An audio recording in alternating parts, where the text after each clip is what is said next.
Kim Jong-soo vino a alumbrar este mundo un 19 de diciembre del año 1986 en el seno de una familia con mucho amor, pero también con mucha pobreza. Y normalmente aquí les incluiré un clip graciosón. Pero el nivel de pobreza de la familia Kim no era el usual que vemos en estas historias. Su familia no solo experimentó limitaciones y sacrificios, sino también grandes retos que se convirtieron en verdaderos traumas para el pequeño Juncito. Y es que siendo tan solo un infante, su familia se quedó sin hogar, forzándoles a rodar de motel en motel hasta que ni para eso les abundó, por lo cual terminaron viviendo en un bungee hut. A ver, ¿se acuerdan de la memorable vivienda de la familia pobre de Parasite? Sí, bueno, eso es un bungee hut, pero ese es un bungee hut de lujo en comparación con el que le tocó a la familia de Jung-soo, quienes ni siquiera tenían baño. O sea, imagínense eso, una familia de 2 adultos y 2 niños de alrededor de 5 años tenían que vivir en un lugar sin baño, teniendo que hacer sus necesidades en la cocina, cosa que obviamente se volvió insostenible para la joven familia porque además ambos padres necesitaban trabajar de sol a sol, te tengo presente, y no podían cuidar a los niños o seguirlos sometiendo a dichas condiciones, por lo cual sus padres tuvieron que tomar una terrible decisión que voy a dejar que Jung-soo les relate. Pero después de soltarles la intro, sean todos bienvenidos a su canal Sin Pelos Coreanos en la Lengua, y como ya vieron, hoy toca hablar de la vida y obra de este señorón, y si quieren que hable de sus fans o su grupo favorito, patrocínenme el video tal como me patrocinaron este. Y ahora sí, muchísimas gracias al patrocinador y comenzamos.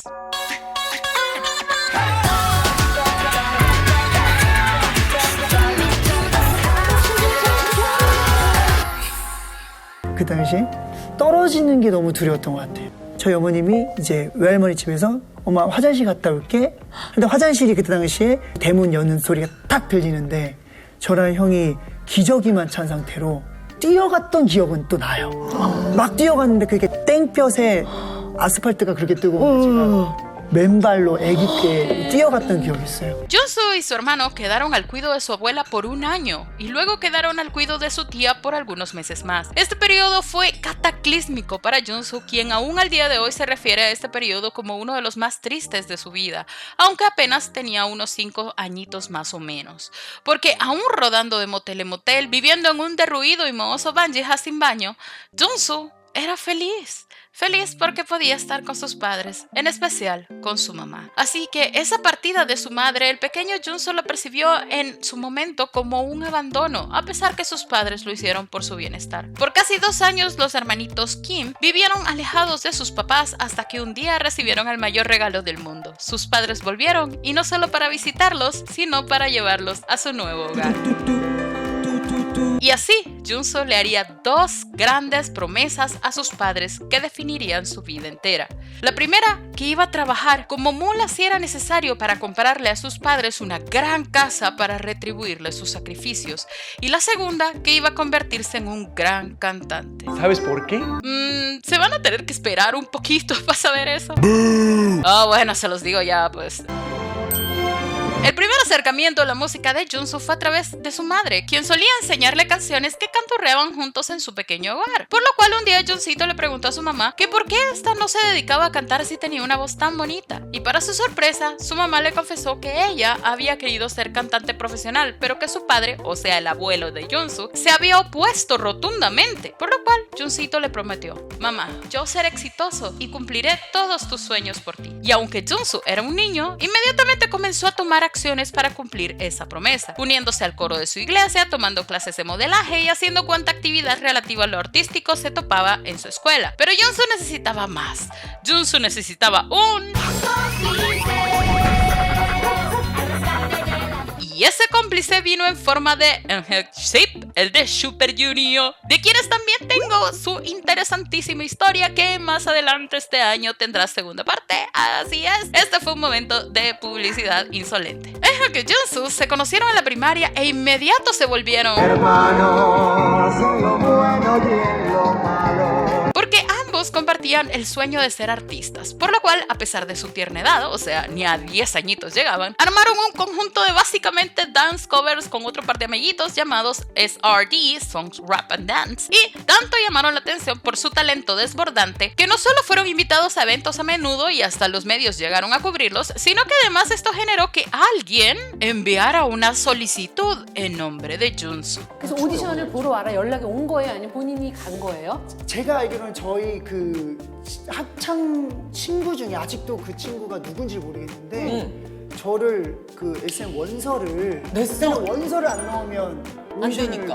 아니 근데 그 원서를 나도 모르게 누가 내준 거예요? 몰라요. 근데 그냥 그걸 전화 몰라요? 와서 오디션 보러 오라는 거예요. 방배동 그때. Así, un Juncito de apenas 11 añitos se presentó en una audición que él no había solicitado ni buscado. ¿Y qué creen? Que la gente de la empresa quedó tan impresionada con su voz y su belleza que le preguntaron si era niña. ¿Qué? Debido a lo lindo de sus rasgos y lo agudo de su voz, corriendo de inmediato como caballos desbocados a firmarlo en la SM Entertainment.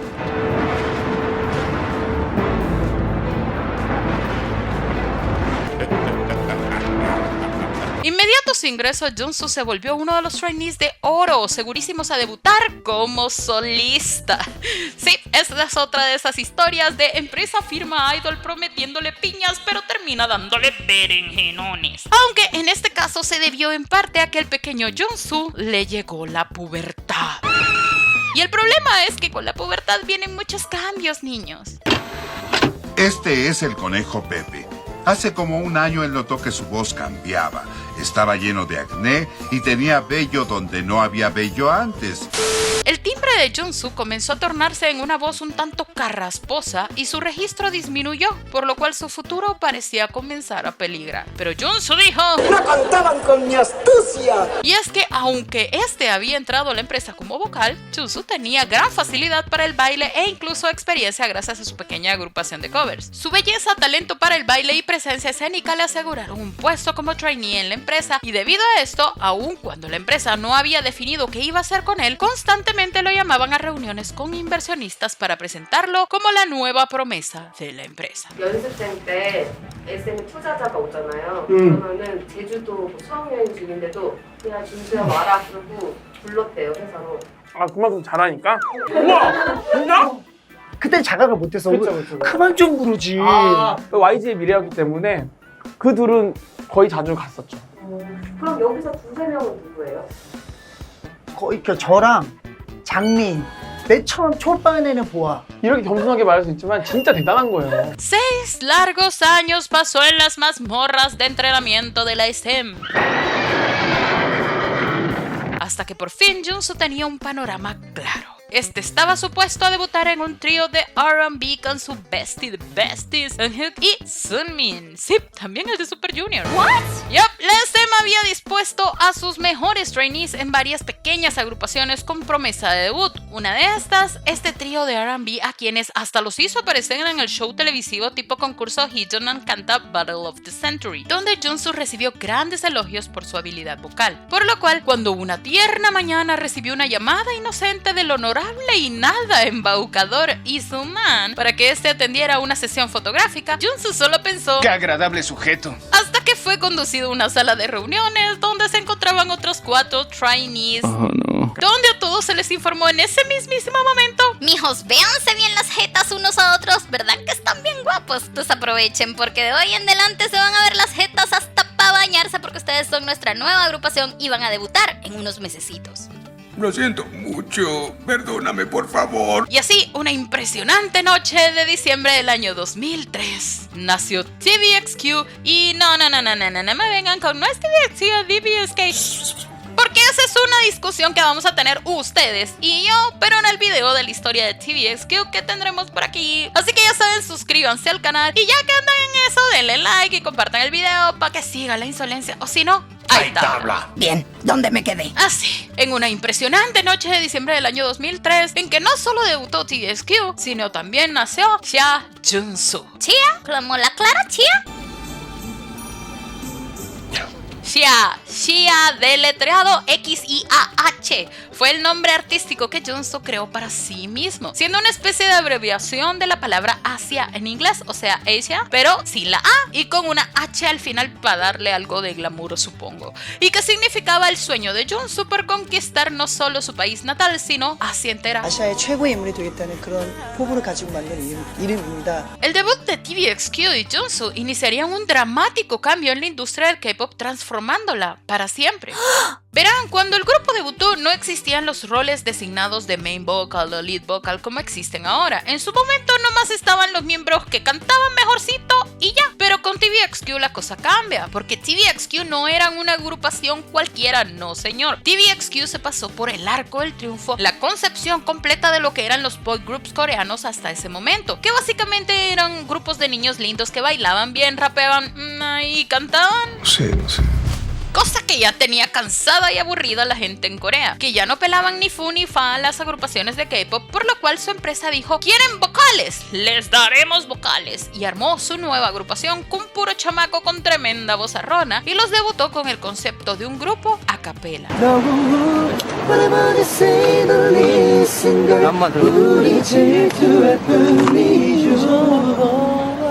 Es decir, un grupo que podía cantar como los mismísimos dioses y encima bailar bien, medio rapear y verse papuchos como siempre, dándole un giro tan grande a la industria que no solo revivieron el interés del público coreano por el K-pop, sino que además transformaron la tendencia de los boy groups de la época, iniciando una nueva era, la era de los idols multitalento, la era de la segunda generación. Y en medio de todo ese boom vocal estaba Junsito. 아카펠라를 할 때 제가 맡고 있는 파트는요, 미들 하이를 맡고 있습니다. 메인 음과 하이 음의 중간 음인데요. 뭐 메인 음이 아 이러면 나는 하. O sea, hace que Junsu era la amalgama perfecta para liderar los momentos emotivos, acompañar y sostener a la voz principal y darle un hermoso adorno de cierre a las frases, convirtiéndose en el primer lead vocal del K-pop. Girl, iconic. Pero eso no es todo, porque recuerden que les dije que previo a TVXQ los grupos tenían los puestos definidos entre este baila, este rapea y este canta nomás. Bueno, no solo Junsu junto a TVXQ cambiaron el universo de lo que vocalmente se hacía en el K-pop, sino que Junsu también cambiaría lo que los vocales podían hacer.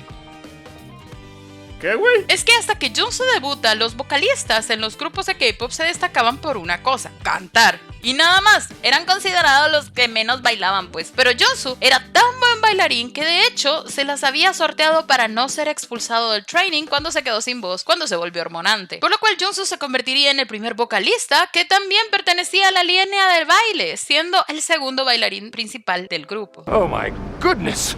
That's the most badass thing I've ever heard. Como verán, TVXQ y Junsu no habían ni terminado de debutar y ya estaban haciendo historia y la seguirían haciendo a cada paso que daban. El álbum debut del grupo fue un éxito masivo en Corea, seguido por sus dos primeros comebacks que no hacían sino aumentar la popularidad del grupo, arrasando premios y récords por doquier, por lo cual la SM ni lenta ni perezosa se aprestó a firmar un jugoso contrato para lanzar a TVXQ en Japón, ya que Boa había devorado en ese país coronándose como una pinona diva del pop, siendo la primera artista de Corea en lograr tal hazaña, por lo cual obviamente la empresa pensó que tenían aplanado el camino para promover y triunfar en el país nipón, pero Fue un error. Fatal. Tonto. al público japonés no le interesaba nada del mercado coreano, solo querían a Boa. Por lo cual cuando TVXQ trató de entrar en el mercado japonés con una versión en inglés de su tema debut, la empresa quedó anonadada y patidifusa con el fracaso, porque no solamente pensaban que habían dominado ese mercado, sino que además les urgía hacerlo. La JYP venía pisándole los talones con el éxito de Rain y el mercado coreano, sumido en una crisis económica, no era rentable para que la empresa siguiera expandiéndose. Por lo cual la SM trazó un nuevo plan. Uno, a la caballo de Troya. Para conquistar el mercado japonés, la empresa concluyó que la conquista tenía que hacerse desde adentro, por lo cual TVXQ tenía que hablar japonés, vivir como el japonés, culturizarse en lo japonés. Ahora lo tiene. Abrazar lo japonés. Correcto. Oler lo japonés. Bueno. Lamer lo japonés. Lavar lo japonés. Velar por lo japonés y ser el japonés. De esta esta forma el grupo empacó sus maletas y se mudaron para Japón, debutando oficialmente en ese país en abril del año 2005, apenas 1 año y 4 mesecitos de su debut, iniciando la etapa ping pong. Y es que el grupo se enfocaría principalmente en promocionar en dicho país, por lo cual comenzaron a residir más en Japón que en Corea, quedándose extensas temporadas para promocionar y para, como dije, familiarizarse con la cultura local y perfeccionar el idioma para poder estar a la altura de los boy groups locales y poder competir con estos. Todo eso sin dejar de lado sus promociones en Corea y en China. Sí, porque además de debutar en Corea y en Japón, el grupo también promocionó en China. ¡Diablos! TVXQ estaba arrasando, llegando más lejos que ningún grupo de K-pop jamás había llegado, pero ¿a qué costo? La SM, bajo la patraña de que había que comenzar de cero, se apegó a ese cero literalmente. Y aunque el grupo ya tenía tremenda carrera en escalada vertiginosa de éxito en Corea, en Japón era otro mambo. Allí TVXQ era un grupo más nuevo de empresa ultrapitera, porque no solo el público japonés los rechazaba por extranjeros, sino que además a su empresa se les ocurrió darle el presupuesto de 1 centavo, dándoles recursos limitadísimos y encima mandándolos a promocionar como unos don nadie. La situación era tan tragicómica que rayaba en lo absurdo. TVXQ volaba al éxito arrollador a su país, llenando estadios y ganando todos los premios, y al día siguiente volaban a Japón a la absoluta nubulidad, dando presentaciones en escuelas donde apenas podían moverse en un escenario lleno de cables y yendo a oficinas de canales de radio y televisión a regalar sus CDs para ver si así les daban una migaja de promoción. Y por si fuera poco, el ritmo de trabajo no hacía sino aumentar. Hoy en una presentación en un festivalucho de 2 por peso en Japón, luego salir corriendo con todo y maquillaje directo al aeropuerto a presentarse en un concierto abarrotado en Corea, luego volver a correr al aeropuerto con el mismo maquillaje para viajar a China, donde directo del aeropuerto tenían que presentarse en un festival en ese país, y luego para Japón, y luego para Corea, y luego para China, y luego para otro país asiático, y vamos para París, y vamos a filmar un comercial, y vamos a grabar 1000 rolas en japonés, coreano, chino e inglés, y campañas comerciales y shows de variedades y premiaciones y más y más y más y más. Y todo eso por medio peso. Porque ya ven las conocidísimas estafas de los contratos de K-pop que te cobran sin presentarte ninguna prueba un monto millonario a ciegas por todo tu training y gastos de debut. Bueno, ¿quién creen que se inventó esa jugosa estafita? TVXQ eran el grupo de K-pop más exitoso de la historia de toda la industria, y sin embargo tenían que escudriñarse los bolsillos para juntar todos para comprarse un pastelillo que les tocaba compartir de a 5. 진짜 찢어지게 변환했는데. 우리 데뷔하고 나서 녹음 다 끝나고 이제 퇴근길에 겨울이었는데 그 국화빵 가게가 있었는데 멤버들 단 한 명도 500원을 아무도 안 들고 있는 거야. 우리 그 돈이 재산이 제로였어. 근데 그 와중에 누군가가 300원 있었던 거지. 그래서 그 300원으로 국화빵 산 다음에 애들끼리 쪼개 먹었던 거. 맞아. 진짜 가난했어. El torbellino de estrés que no hizo sino aumentar cada año, porque a pesar que arrancar en Japón fue dificilísimo, cuando el grupo por fin lo logró significó mucho más trabajo en condiciones no muy diferentes de las que les acabo de relatar, solo se volvió tolerable para Junsu porque básicamente estaba demasiado agotado. Lo único que Junsu y todo TVXQ podían pensar era en lo agotadoramente, matadoramente, trasquiladoramente cansados que estaban, por lo cual solo habían 2 cosas en la cabeza de Johncito: dormir en cuanto podía posar su cabeza en una superficie y llamarle a su familia, a la que extrañaba con locura. Con tanta locura que el poco dinero que ganaba lo empleaba para poder comunicarse con su familia. Pero Junsu tenía 2 promesas que cumplirle a sus padres, así que respiró y siguió adelante. Conciertos, contratos comerciales, viaje a Europa, conciertos en Japón, lanzamiento en japonés, premiaciones en Corea, festival en China, campaña comercial, high five en Japón, tour por Asia, campaña comercial, show de premiaciones, álbum en Japón, álbum coreano, single en otro idioma, concierto en el extranjero, presentaciones en Asia, álbum coreano, campañas comerciales, fan meeting, concierto en Japón, festivales, campañas comerciales, shows de variedad, entrevistas, conciertos, contratos comerciales, tour por Asia, canciones en otro idioma, conciertos en Japón, comeback.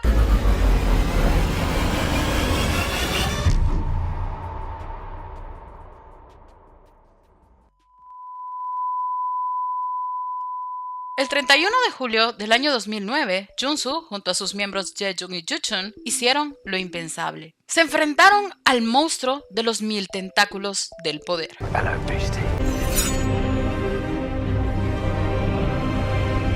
Y tal como Jack Sparrow, casi no sobreviven para contarlo, al menos profesionalmente.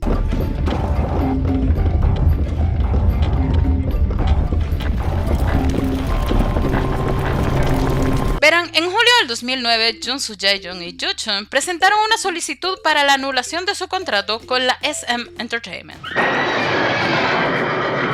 Algo impensable, porque no solo nunca había pasado que miembros de un grupo en apogeo, top de tops de la empresa madre de todos los monopolios, se atrevieran no solo a dejar la agrupación y la empresa, sino que además tuvieran el valor de denunciar y dejar expuesta la podredumbre de la misma. Y es que la petición legal de Junsu y compañía solicitaba el rompimiento del contrato argumentando, como ya intuirán, una sobreexplotación bestial, pero además una sobreexplotación en el seno de una relación de abuso de poder por parte de la empresa, que controlaba total y completamente sus carreras y por ende sus vidas, al grado de ir a sus espaldas a manipular con miedo y mentiras a sus padres para hacerlos firmar una extensión de su contrato, extensión que le añadió 3 años a su contrato de 10 años, siendo este otro argumento para buscar la anulación del mismo, que su contrato tenían una duración de 13 años.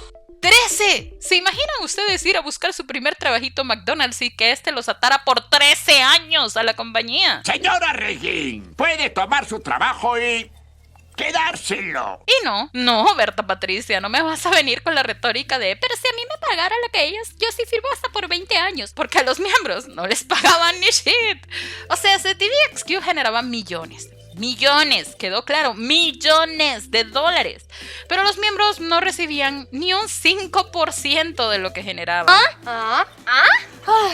Yep, en el contrato original del grupo, la empresa no estipuló porcentajes sobre las ventas de álbums, mercancías u otros productos, y solo tenían establecido un bono de 50 millones de wons si el grupo alcanzaba las ventas de 500,000 álbums. Pero esos 50 millones tenían que dividirse de a 5, es decir, que les tocaba unos 9,000 y piquito de dólares a cada uno, lo cual no sería nada despreciable si no fuera porque el grupo no vendió 500,000 álbums los primeros años, así que de bono Nothing. y además a eso súmenle que lo que sea que sí ganaba el grupo pues tampoco lo recibieron los miembros por la deuda de entrenamiento y gastos de producción. Además que la empresa convenientemente no reportaba mucho de los trabajillos del grupo, por lo cual, según la documentación de la empresa, por varios años el grupo generaba ingresos pero no generaba ganancias. Oh, sí. Ven con papá. Esto me encanta, fue un robo. Cosa casual que según el contrato original, el pago de TVXQ se basaría en las ganancias y no en los ingresos. Vaya, muy conveniente. Y sin embargo, la reacción de la gente fue... No sé qué significa eso, solo no puedo respirar bien. E inmediatamente...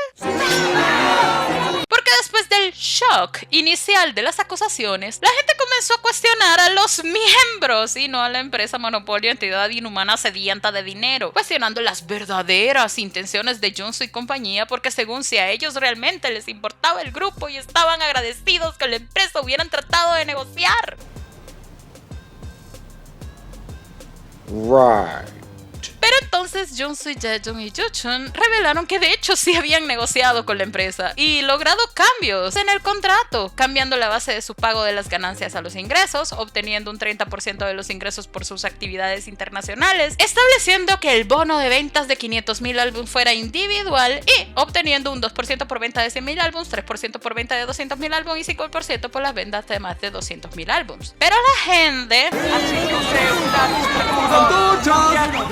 sus antorchos! Sí, al ver los números, la gente se atacó porque ¿cómo osaban haber traicionado a la bondadosa empresa que les daba 30% de esto, 5% de aquello y 2% de lo tercero? ¿De qué se quejaban si claramente ganaban jugosamente? Obviamente ignorando por completo el pequeño hecho que su empresa se embolsaba 70% de lo que generaban internacionalmente y 95% de las ventas de sus álbums, además de todas las cosillas que la empresa convenientemente no reportaba. Entonces, Junsu, Jaehyung y Yuchun enfatizaron que la raíz del problema era la duración del contrato de 13 años y el total control de sus carreras, ya que Junsu y compañía querían mayor libertad profesional, creativa, personal y de negocios, a lo cual la empresa se negó rotundamente a las negociaciones. Pero la gente gente.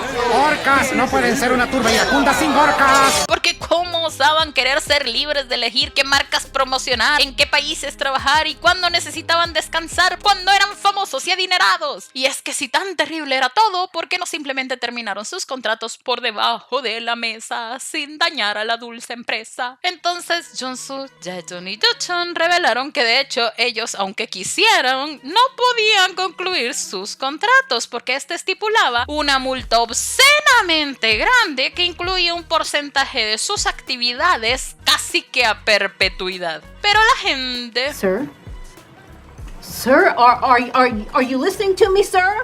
Sir, I'm talking to you. Sí, la gente, como siempre pasa con un escándalo, los condenó de traidores y avariciosos y luego... Bueno, nos vamos. Y sin importarles desenmarañar la verdad, se dejaron llevar por la oleada de odio perpetuo con acusaciones sin sentido, sin lógica e infundadas hasta el día de hoy. Algo que sabía muy bien que pasaría, nada más y nada menos que la SM. Quienes estuvieron detrás de todo, orquestando la más grande y maquiavélica campaña de desprestigio que había visto Corea. Una campaña que probó ser completamente exitosa. Verán, la empresa sabía que la gente en un escándalo solo se informa de lo más escandaloso y superficial e inmediatamente emiten un juicio sobre el asunto y luego se aburren del tema y siguen adelante esparciendo esa desinformación por los siglos de los siglos. Amén. Así que la SM sabía que necesitaban bombardear al público con farsas amarillistas que los hicieran parecer traicioneros y avariciosos, y eso hicieron. Si notaron, he hecho énfasis en mencionar cuando hablo del contrato original, y eso es porque la empresa se aprovechó de la enmienda del contrato que hicieron durante las negociaciones para mostrarle al público ese contrato, que tenía menos de un año de vigencia, dado que ese contrato era más justo, entre grandes comillas, y el monto de pequeños porcentajes le daba al público una falsa imagen de que los miembros estaban nadando en billetes, cosa que sabemos que no podía estar más lejano a la verdad. Pero además hubo tres grandes factores que sellaron el éxito de la batalla por la imagen pública de la SM.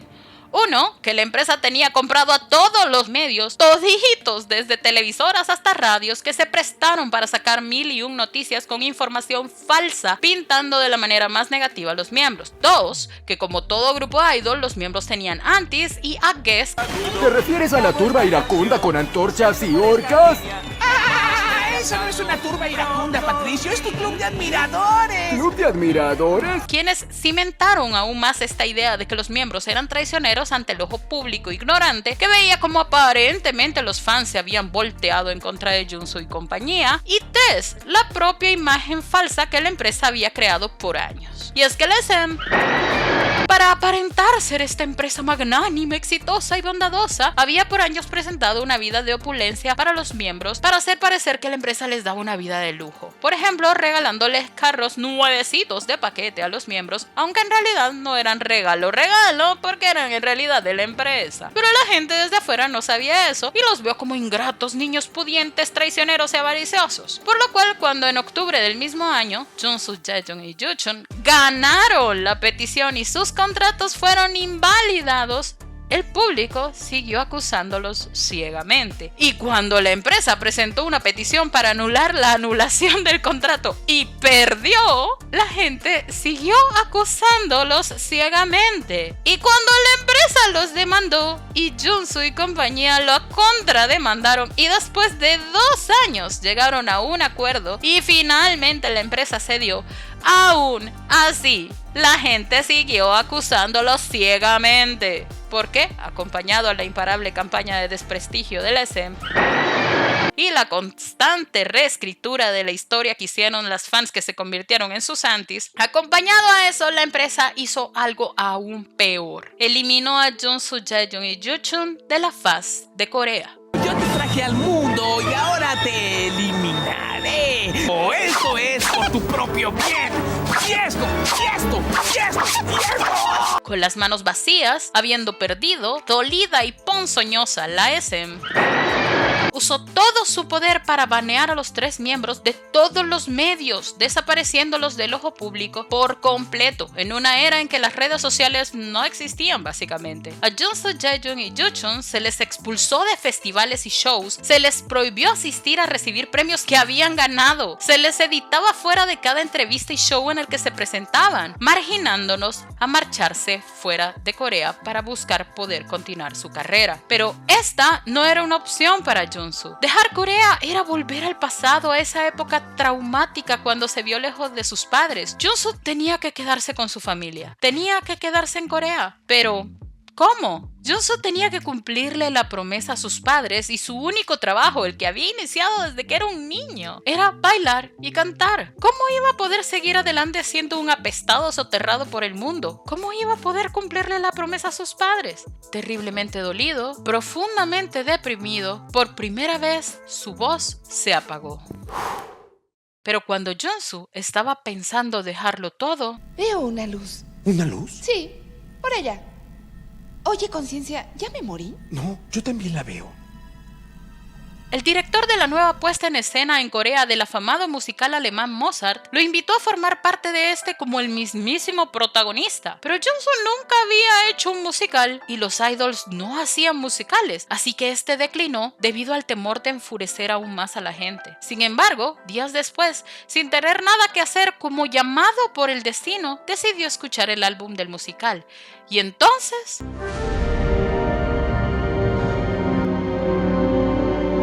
a pesar de todo el daño, de toda la injusticia, de toda la crueldad y el cinismo por el que había pasado Junsu, este no había llorado porque todo había sido tan rápido, tan agresivo, tan desolador, que no le había permitido comprender bien lo que sentía hasta que escuchó el número del musical titulado ¿Por qué no me amas? Y mientras leía las líneas, yo voy a continuar mi camino. No tiene sentido volver atrás. No me puedes comprender y amarme, solo, así como soy.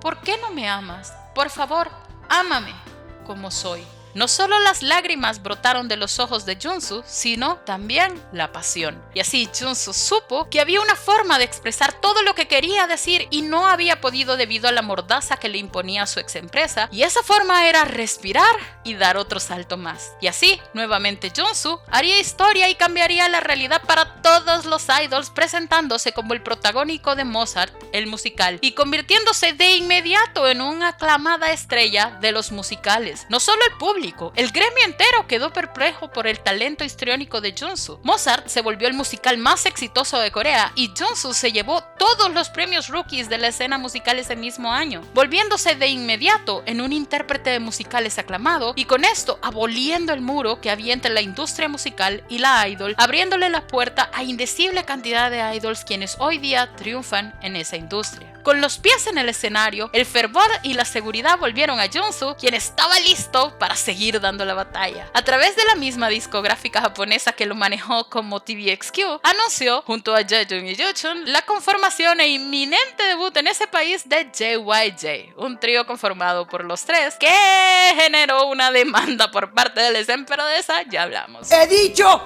¡Caso cerrado! Pero antes de debutar como JYJ, Junsu tenía un reto más por completar: debutar como solista. Y así lo hizo ese mismo año en Japón con Intoxication, un tema R&B seductor de sonido retro compuesto por él mismo. Algo que no era nuevo para él, ya que de hecho llevaba años haciendo méritos en la composición, escribiendo varias canciones para TVXQ durante sus años en el grupo. Y ahora sí, JYJ estaban listos para debutar, no sin antes sostener una serie de conciertos en los domos de Osaka y Tokio y participar en el tour nacional de festival de verano japonés A-Nation. JYJ debutó en Japón con el álbum The, seguido inmediatamente del lanzamiento de un DVD de sus conciertos en los domos. Sin embargo, a pesar de que tanto el solo de Junsu como el debut de JYJ y el propio DVD toparon el chart de Oricon, repentinamente sus actividades en Japón serían canceladas debido al término de sus contratos con la disquera japonesa, que casualmente era la misma que tenían con la SM. Con esta echándole la culpa a una discordia con el management coreano de los miembros y estos apuntando a cambios sustanciales que la empresa quiso hacer al momento de negociar la firma de un nuevo contrato.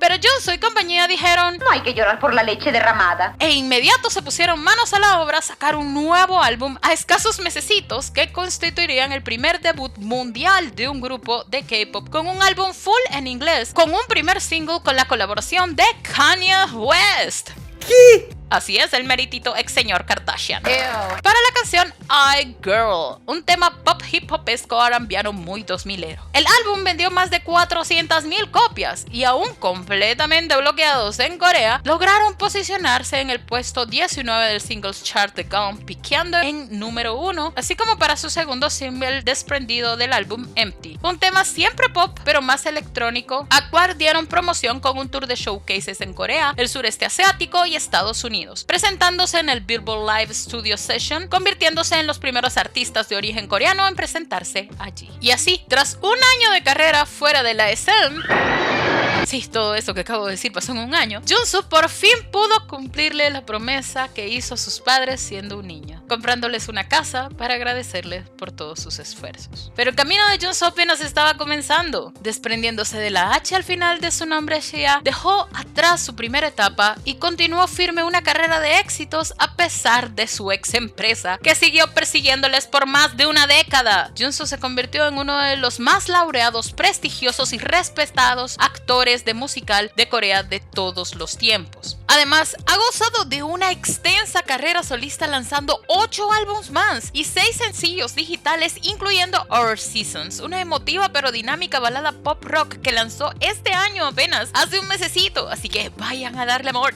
Y en diciembre del año 2015, una vez más, cambiaría la vida de muchísimos idols cuando fuera promulgada la ley JYJ ante la Asamblea Nacional, una ley que busca proteger a los idols de ser bloqueados por empresas y medios. Esto tras ser reconocido por la Comisión de Comercio Justo de Corea que la SM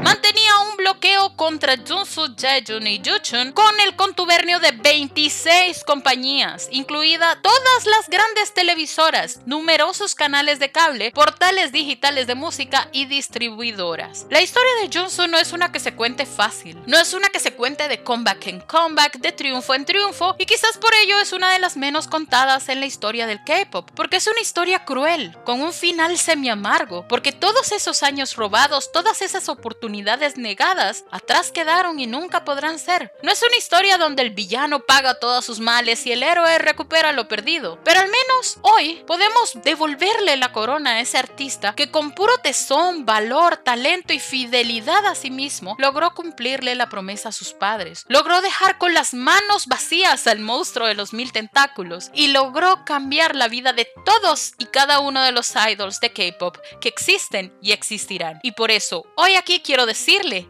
gracias, Kim Junsu.